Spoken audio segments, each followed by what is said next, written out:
अब हम आपको सूर्य अपने द्वादश भाव में रहने वाले नवग्रहों का फल इस तरीके से बयान करते हैं कि यदि सूर्य लग्न से लेके द्वितीय तृतीय भाव होते हुए 12वें भाव तक जाता है और वो उसमें क्या क्या प्रभाव कुंडली पे पड़ता है, इसके बारे में कुछ चर्चा करते हैं।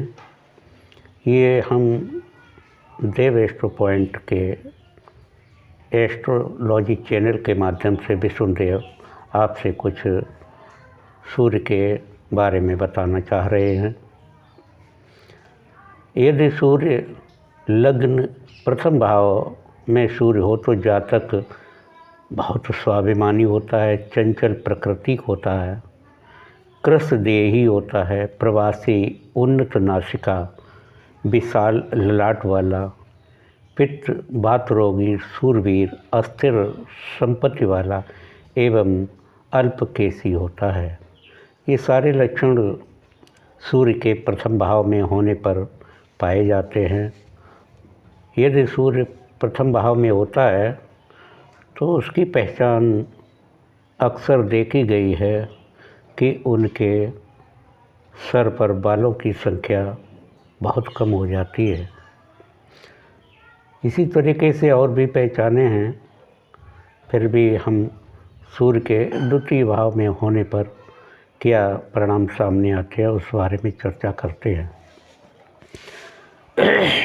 द्वितीय भाव में सूर्य हो तो जातक भाग्यवान, संपत्तिवान, मुख रोगी, झगड़ालू, नेत्रकर्ण दंत रोगी, राजवीरू, घरेलू जीवन में दुखी रहने वाला एवं स्त्री के लिए कुटुंबियों से झगड़ने वाला होता है।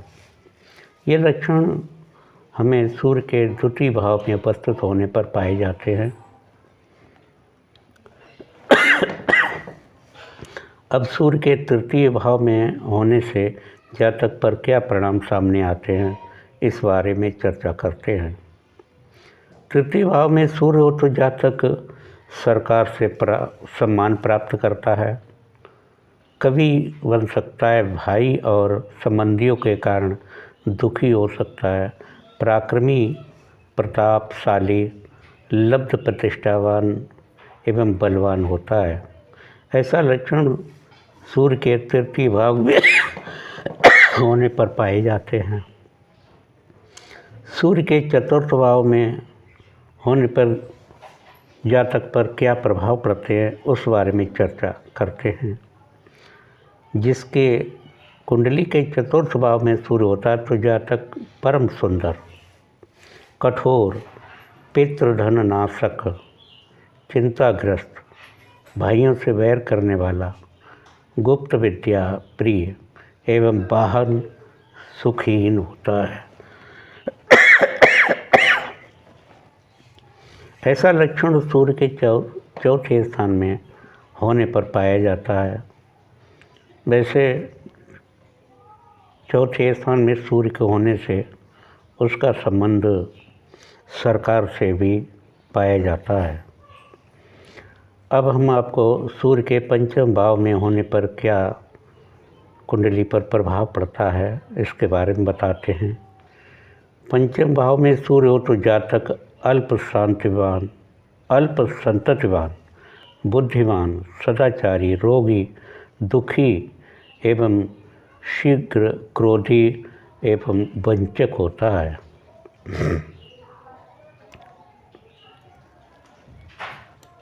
पंचम भाव चूँकि हमारी संतान से उसका संबंध होता है, सूर्य क्रूर ग्रह वाला ग्रह है, इसलिए उसके संतानों की संख्या बहुत कम पाई जाती है। कभी कभी जातक बगैर संतति के भी अपना जीवन व्यतीत करता है। बुद्धिमान तो पंचम स्थान सिंह राशि बनती है, इसलिए वो बुद्धिमान तो हो जाता है, सदाचारी भी होता है, मगर शीघ्र क्रोध आने की वजह से उसके सारे जीवन शैली बिगड़ जाती है। इसी तरीके से अब सूर्य के छठे भाव में आने पर क्या परिणाम होंगे। षष्ठ भाव में सूर्य हो तो जातक वीर्यवान, मातुल कष्टकारक, तेजस्वी, शत्रुनाशक, बलवान, श्रीमान, निरोगी एवं न्यायवान होता है। कभी कभी कुंडली के छठे भाव में सूर्य होने पर जातक के ननिहाल पक्ष में अक्सर लोग सर्विस के बारे में पाए जाते हैं, या तो उनके मामा या उनकी मौसियाँ सरकार से संबंधित किसी सर्विस में अक्सर पाए जाते हैं और वो काफ़ी धनवान सिद्ध होते हैं। सप्तम भाव में सूर्य हो तो जातक चिंता युक्त, राज्य से अपमानित, आत्मरत, कठोर, स्वाभिमानी एवं विवाहित जीवन में दुखी होता है। सप्तम स्थान कालपुरुष की कुंडली में तुला राशि बनती है, जो कि शुक्र का घर है। शुक्र के घर में यदि सूर्य आता है तो ये एक दूसरे के परम शत्रु कहे जाते हैं। शुक्र के प्रभाव को ये छीड़ कर देता है। यहाँ पर तुला राशि होने के वजह से सूर्य नीच का हो जाता है और सप्तम स्थान पे जातक को नीचता के परिणाम सामने आते हैं और उसके जातक के यदि पुरुष है तो पत्नी से संबंध खराब रहते हैं और अगर पत्नी है तो पुरुष से संबंध खराब ही रहते हैं और जीवन में काफ़ी मुसीबतों से उसे गुजरना पड़ता है। इसी तरीके से अष्टम भाव में सूर्य हो तो जातक धैर्यहीन, निर्बुद्धि, सुखी, धनी, क्रोधी, चिंता युक्त एवं पितृरोगी होता है। अष्टम स्थान वृश्चिक राशि पड़ती है कालपुरुष की कुंडली में। यहाँ पर सूर्य होने पर कभी कभी व्यक्ति इन सारी परेशानियों के होते हुए भी डॉक्टर बनने के योग उसमें अक्सर पाए जाते हैं। वो बहुत अधिकतम स्तर पर मंगल और बुध का संयोग, मंगल और सूर्य का संयोग होने से वो अच्छा डॉक्टर, सर्जन सिद्ध होता है। ऐसा डॉक्टर अपने जीवन में अपना नाम कमाता है और उसके द्वारा उसे काफ़ी पैसा प्राप्त होता है। इस तरीके से वृश्चिक राशि नवम स्थान में कालपुरुष की कुंडली में पाई जाती है। अतः जातक डॉक्टर भी हो सकता है, जज भी हो सकता है और उसकी कई सर्विसें हैं जिसमें वो अक्सर पाए जाते हैं। ऐसा मैंने ऐसे जातक जिनकी कुंडली में सूर्य अष्टम स्थान में होता है। अष्टम स्थान पे सूर्य कुंडली में तब आता है जब लगभग समय दिन का 2 बजे से लेकर 4 बजे के बीच में पाया जाता है। उसमें सूर्य दक्षिणायन में पहुंच जाते हैं और उससे जो किरणें हमारे ऊपर पड़ती हैं, हमारी कुंडली पर पड़ती हैं, उसका प्रभाव अक्सर सामने आता है।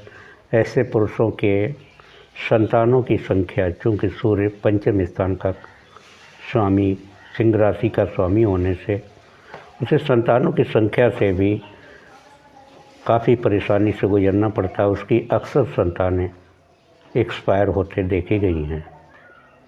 इसके बाद में नवम भाव में सूर्य के बारे में बताते हैं।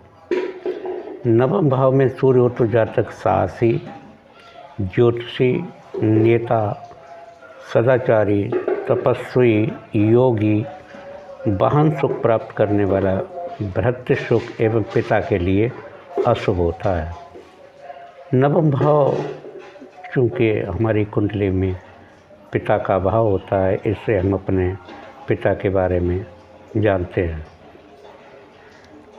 क्योंकि नवम भाव धनु लग्न की कालपुरुष में कुंडली होती है, वहाँ पर सूर्य पहुँचने पर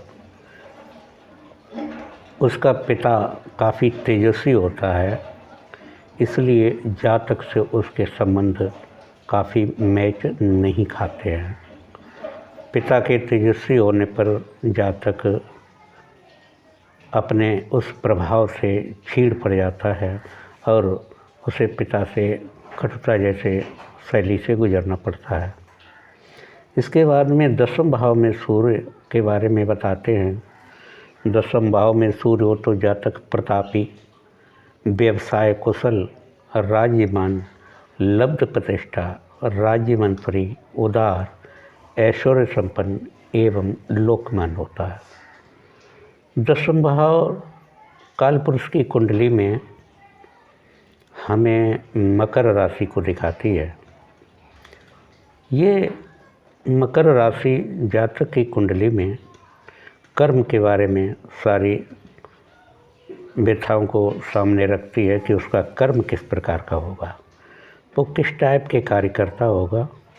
अक्सर ऐसे जातक जिनका 10वें स्थान पर सूर्य होता है, ये 10वें स्थान पर सूर्य अपने में बलशाली सिद्ध हो जाता है। यहाँ पर सूर्य अपना पूर्ण प्रभाव दिखाता है।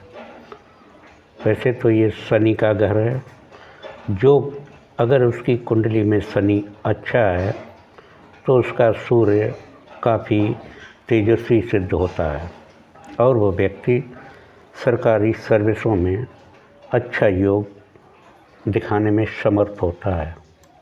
ऐसे व्यक्ति जिनके 10वें स्थान पर सूर्य होता है, ज़्यादातर उनका संबंध सरकार से पाया जाता है, या वो ठेकेदार भी हो सकते हैं, सरकारी सर्विस भी हो सकती है, या उनका किसी भी तरीके से सरकार के कार्यालय से संबंध जुड़ा हुआ पाया जाता है। अक्सर ऐसे व्यक्ति सरकार से, ऑफिस से कोई कर्मचारी भी हो सकते हैं, या सरकार के ऑफिस से जुड़े हुए किसी कार्य से संलग्न हो सकते हैं। ऐसा 10वें स्थान के सूर्य के बारे में बताया जाता है।